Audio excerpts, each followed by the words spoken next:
کیونکہ اگلا قصہ بھی بڑا اہم ہے اور اس قصے کا اہتمام بھی بہت اہم ہم کر رہے ہیں. جیسے کہ میں آپ کو ہمیشہ بتاتا ہوں کہ یہ ہمارے انبیاء کا جو سیٹ ہے اس کو ہر چیز سے نسبت ہے.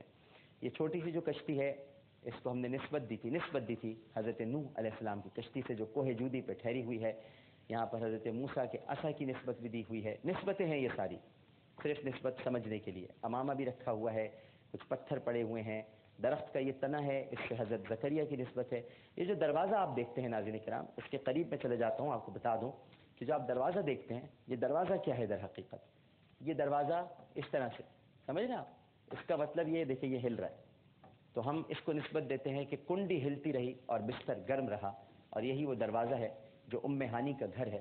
اور یہاں سے نبی کریم صلی اللہ علیہ وآلہ وسلم معراج پہ تشریف لے گئے. نسبت ہے، صرف نسبت، کوئی حقیقت اس میں کہیں نہیں ہے. یہ کنواں ہے، اس کنویں کو نسبت دی ہے حضرت یوسف علیہ السلام سے.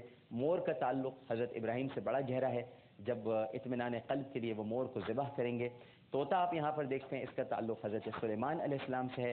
یہ خیمہ آپ کو دکھائی دیتا ہے حضرت یحییٰ کی عبادت کا مرکز. اور اسی طرح یہ کھجور کے یہاں پر درخت ہیں. تو یہ ایک چھوٹا سا ماحول کریٹ کیا ہے یہاں پر ہمارے انبیاء کا سیٹ. تو ایک چھوٹا سا وقفہ لیتے ہیں، وقفے کے بعد اب جب ہم حاضر ہوں گے تو ناظرین کرام ہمارا پروگرام چاہت رسول صلی اللہ علیہ وآلہ وسلم اور نبی کریم صلی اللہ علیہ وآلہ وسلم کی چاہت ہے قرآن سننا، قرآن سنانا، قرآن پڑھنا اور قرآن پر عمل کرنا. لہٰذا یہ پروگرام بھی ہوگا. لیکن آج ہمارے مہمان بہت امپورٹنٹ ترین مہمان آ جائے ہیں، انتہائی اہم.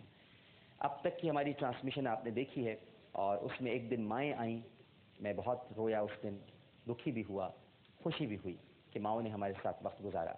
پھر معذور بچے آئے، اس دن بھی کچھ ایسی ہی کیفیات تھیں. پھر وہ بچے آئے میک اے وش فاؤنڈیشن کے، جن کی زندگی کے کچھ 5 مہینے یا 2 مہینے یا 15 دن باقی بچے ہیں اور وہ اپنی آخری خواہش کے طور پر یہاں آئے تھے. ان میں سے کچھ بچوں کا انتقال بھی ہو گیا ہے، تو وہ بچے بھی آئے، وہ بھی ہمارے ساتھ یہاں پر موجود رہے.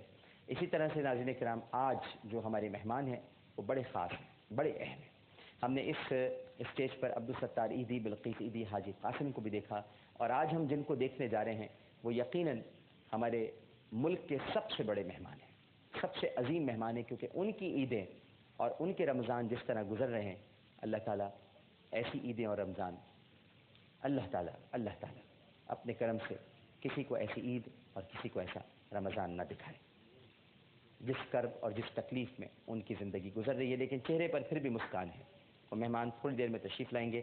ایک وقفہ، اور وقفے کے بعد جب میں حاضر ہوں گا تو مہمان میرے ساتھ ہوں گے. ہمیں یقین ہے کہ آپ سب لوگ ہمارے ساتھ ہی رہیں گے. السلام علیکم ورحمۃ اللہ.